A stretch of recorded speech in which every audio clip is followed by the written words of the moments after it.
Media sosial juga menjadi panggung untuk jutaan orang untuk berinteraksi. Sayangnya panggung ini juga sering disalahgunakan untuk menyebarkan informasi yang salah dan mencemarkan nama baik orang lain. Sebuah unggahan berisi fitnah atau penghinaan dapat menyebar secara cepat di dunia maya. Jadi lantas, apa yang sebenarnya disebut dengan pencemaran nama baik di media sosial? dan apa saja konsekuensi pencemaran nama baik di media sosial. Perkembangan pesat teknologi, informasi dan komunikasi telah mengubah lanskap sosial serta interaksi manusia secara umum. Di satu sisi, TIK mempermudah akses informasi dan komunikasi serta menghubungkan manusia secara global. Namun, di sisi lain, TIK juga menjadi sarana baru untuk melakukan tindakan yang merugikan. Salah satu contohnya adalah pencemaran nama baik. Pencemaran nama baik merupakan tindakan yang merendahkan kehormatan serta reputasi seseorang. Di era digital ini, dengan adanya kemudahan dalam menyebar dan mengakses informasi melalui berbagai media digital seperti media sosial dan internet, membuat kemudahan dalam melakukan pencemaran nama baik sangat mudah dilakukan dan juga dampaknya lebih luas. Adapun beberapa faktor yang membedakan kasus pencemaran nama baik melalui internet dan real life. Yang pertama, jangkauan lebih luas. Informasi negatif tentang seseorang dapat menyebar secara cepat ke seluruh dunia melalui internet. Yang kedua, permanensi.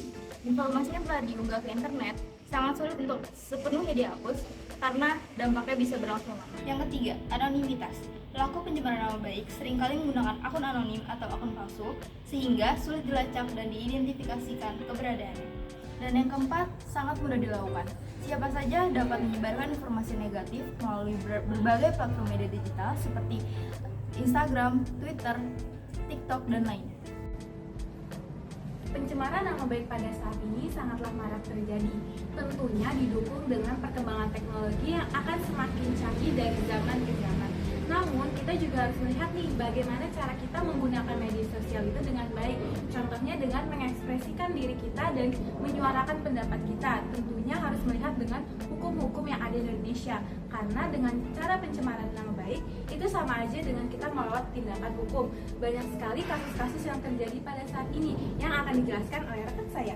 Nah, kita ambil tadi kasus tentang pencemaran nama baik terhadap Ahok.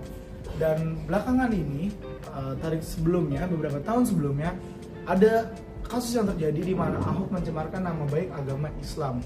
Dan informasi ini beredar di mana-mana, apalagi sosial media, terutama di Instagram, di Google, dan segala macam sosial media yang ada, menunjukkan bahwa Ahok ini melakukan pencemaran nama baik. Namun, apakah itu benar terjadi? Ternyata tidak. Setelah Ahok berhasil memasuki pemerintahan dan masuk ke penjara, dicek kasusnya bahwa Ahok ini tidak bersalah terhadap pencemaran nama baik itu. Dan setelah itu ditunjukkan bahwa bukti-bukti yang ada tidak menunjukkan bahwa Ahok melakukan pencemaran nama baik agama Islam. Hal inilah yang membuat kita harus lebih hati-hati lagi untuk percaya dengan informasi yang ada tentang pencemaran nama baik. Karena informasi-informasi seperti ini dapat mengubah cara pikir kita, di mana jangan mudah menerima informasi yang ada seperti itu. Pencemaran nama baik di media sosial merupakan penyebaran informasi yang dapat merugikan citra atau reputasi seseorang melalui platform digital. Beberapa teori yang digunakan untuk menjabarkan pencemaran nama baik di media sosial antara lain yaitu yang pertama, teori komunikasi massal. Dalam teori ini dijelaskan bahwa informasi yang disebarkan melalui media sosial dapat dengan cepat dan mudah sampai ke telinga audiens. Kemudian yang kedua yaitu teori dampak media. Teori dampak media menjelaskan bahwa informasi yang sampai di audiens akan membuat perspektif baru dengan audiens sehingga dapat menyudutkan pihak yang sedang diserang. Lalu yang ketiga, ada teori hipodermik. Teori hipodermik ini membuktikan informasi yang sudah disebarluaskan melalui media sosial akan diterima mentah-mentah oleh para audiens tanpa mencari tahu atas kebenarannya, sehingga hal ini menimbulkan suatu faktor utama yang akan merusak reputasi seseorang. Lalu yang keempat, teori persepsi sosial. Teori persepsi sosial ini menjelaskan bagaimana suatu individu melontarkan persepsi terhadap orang lain dengan cara informasi yang mereka dapatkan sendiri.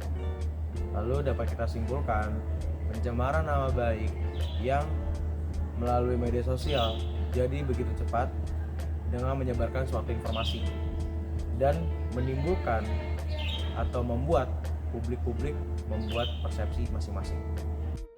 Oke, kesimpulan dari framing berita di kasus FBI tentang kasus Ahok memang menarik untuk diperhatikan.